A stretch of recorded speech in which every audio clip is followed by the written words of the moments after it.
50 years of Cincinnati women's basketball? Well, first of all, it's just nice that it's happening. And we've gone through times of no exposure to some more exposure, to get some time for these kids that put so much blood, sweat, and tears, or even the love they put into this program, and that they have a chance to be honored today, and they get to stand out here. It's going to be a thrill for them, and it's a thrill for us to be a part of it, and to just get to see the smiles on their faces as they are ours today. You know, Laurie, you've had such an impact, both of you have had such an impact on the program in so many different ways. I mean, Cheryl, you pretty much solidified what success is here and put Cincinnati on the map. And Laurie, I mean, 21 years. You know, the countless players that you've been able to coach and again, players that have solidified what Cincinnati women's basketball is about. You know, when you look back at your time here, what does being a Bearcat mean to you? Well, teammates are forever. And so the time you spend is family.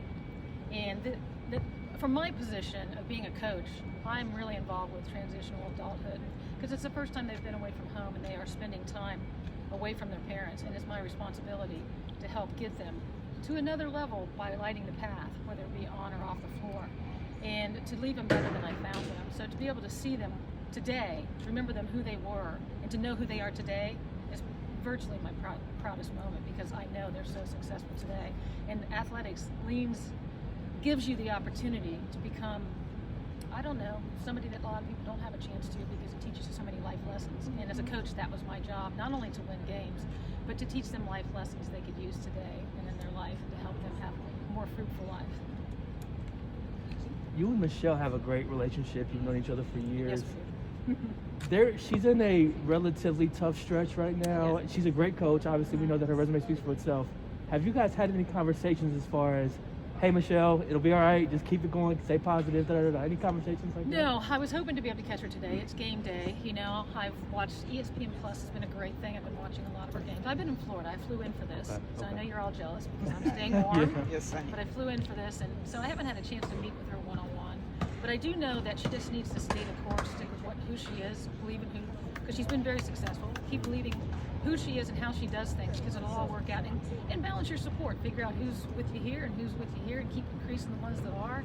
And just stay positive and keep teaching and keep developing. This is a very young team that she has, and she has transfers. So when you take that deck and then you've gathered up the deck and all these different cards, you try to put them together. The game doesn't come together that easy. Sure. So she just has to keep molding and pushing and keeping her style in place, because that if you try to change who you are and you change the path that has made you successful, you probably fail. So she just needs to stay the course, because I've been through the good, bad, and the ugly, and she'll turn this thing the way she needs to turn it. It's just a tough spell right now. Sure, and sure. Today is a good starting point. No doubt, no doubt.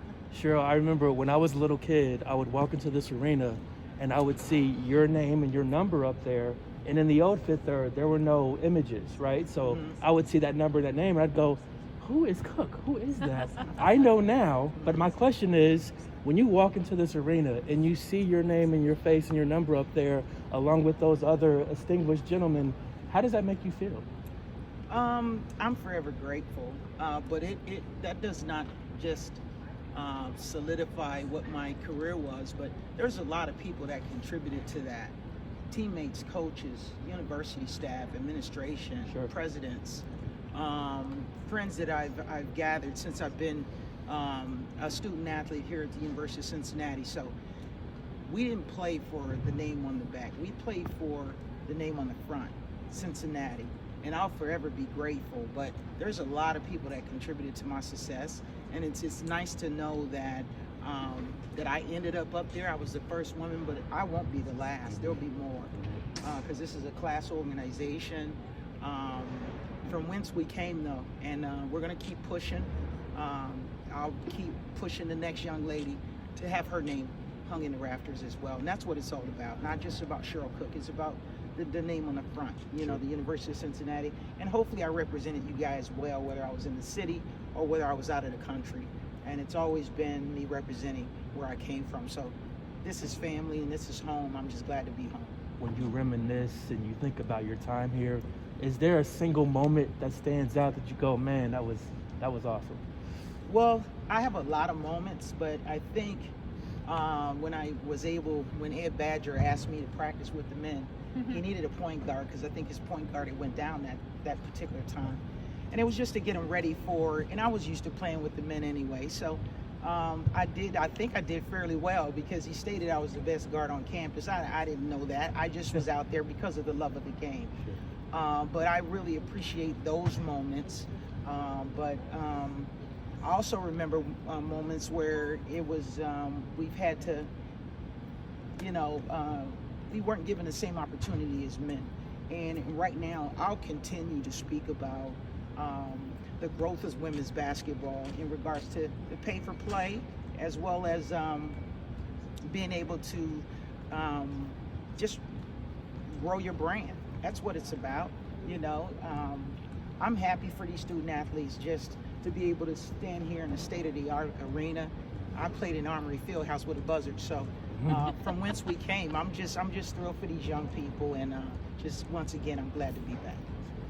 Hey, Laurie, Cheryl, you guys both had an everlasting impact on this program. Just talk about what it's like to be back on campus. Laurie, you said you traveled in from Florida, first time back on campus in years. Just talk about what it's like to be back, knowing the expansion to the Big 12, everything going on campus. Could you guys just elaborate on that a little bit? Yeah, first of all, it's 15 years. I can't believe it's been 15 years. But just to stand on this court again, and the times that I've shared with the kids, good, bad, and different, it's just a great feeling to know that we did something to make it better. I'm a really big believer in you leave a place better than you found it, whether it be a person, place, or thing. And I think if everybody in the world did that, this whole world would be a better place. And I think we have done that, and our players have done that, and to get a chance to see them in a few minutes and hang out with them and see who they are and know that we played a big role in developing them.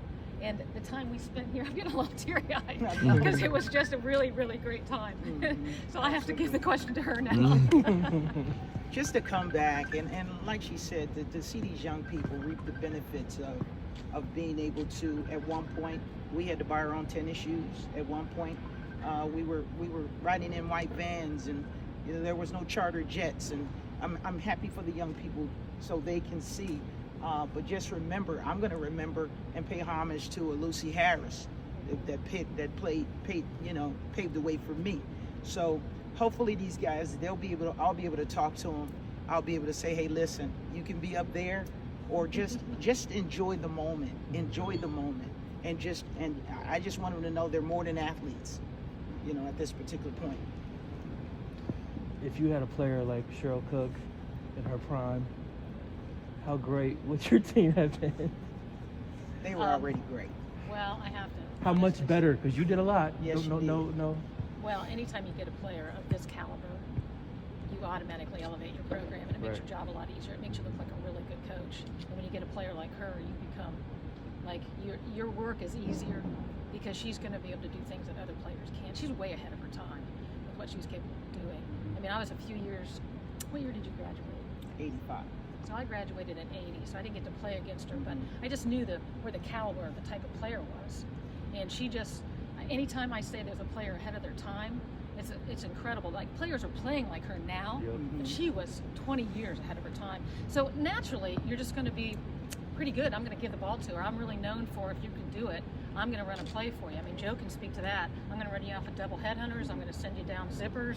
I'm going to get the ball to you. You're going to be the person shooting the ball in the last seconds like a Medina Slace. So it would have made my job a lot easier because I could count on her high shooting percentage, the way she could rebound, the way she could run the floor, and the respect that she was given. She would have given other opportunities to other players on the floor to also score because she was getting so much attention. So it's real easy to take something that's really, really good and work with it. Just like anything we do, it's like eating something good. You're not going to turn it down. Sure. You mentioned Medina just now. Yes. You also coached Valerie. Talk about what it was like to coach two of the top 5 scorers in this program. Well, we recruited him, and I will say I don't think everybody knew about him at the time. I think even Joe Linda's class, we sort of took some kids and scraped them together and said, hey, we're going to coach the living tar out of you. And if you listen to us, you will be able to do things that no one expected this team to be able to do, or you as an individual to be able to do. And so they let us mold them, and it wasn't easy, and it was hard, and they ran hard, and we conditioned hard, and we're like, this is how you're going to do it again, this is how you're going to do it.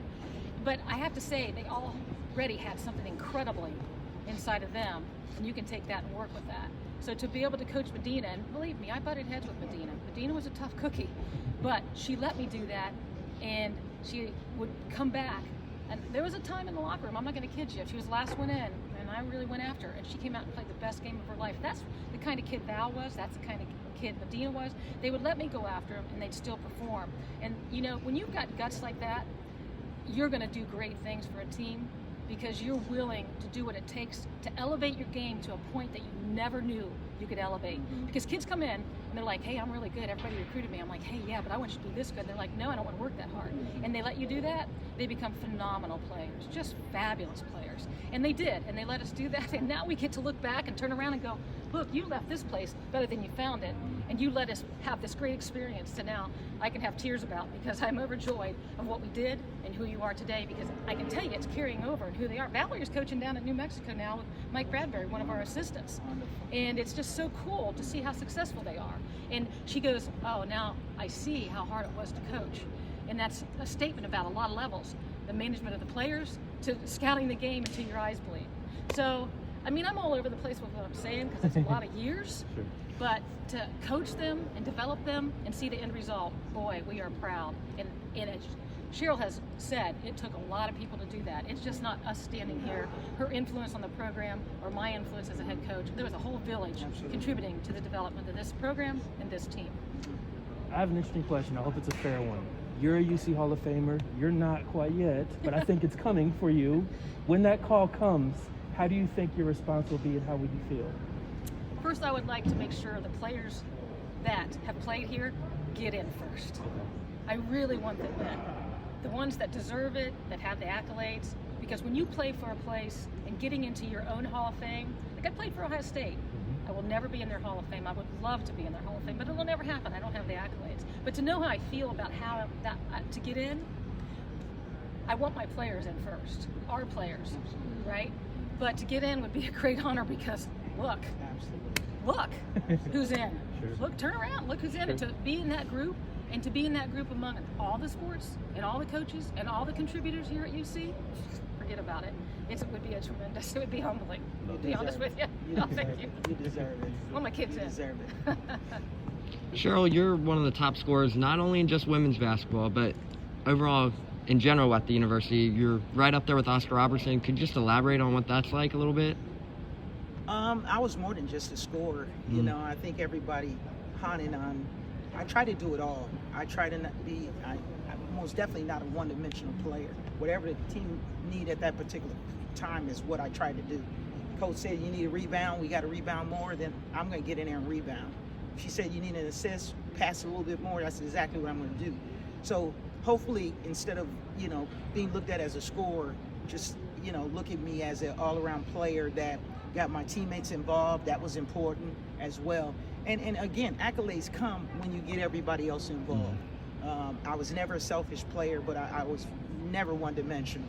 I tried to do it all, and I tried to, whatever it took to win, that's what I was going to do. So hopefully I did that, and I made my coaches proud, and other than that, you know.